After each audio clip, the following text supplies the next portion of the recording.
بقول لك ايه، صلي بينا على النبي. الساعه دلوقتي معاك كام؟ 7 ونص. يا جماعه دلوقتي الساعه 7 الصبح، احنا صاحيين من نجمه مخصوص عشان نفطر طبق مكرونه. الناس في العادي بتصلي الفجر وتيجي تاكل طبق مكرونه ده على فكره.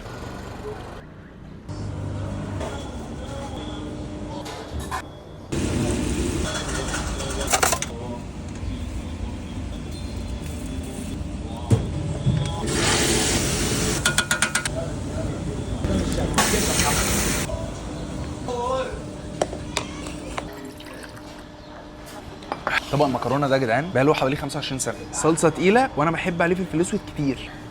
انت شايف الشطه عامله ازاي؟ يا لهوي، ما يجيلناش محرم بيه طبق المكرونه ده. هم قدام دليفري عامه، انا قبل كده طلبته على القهوه. شويه الكبده دول، عصره الليمون،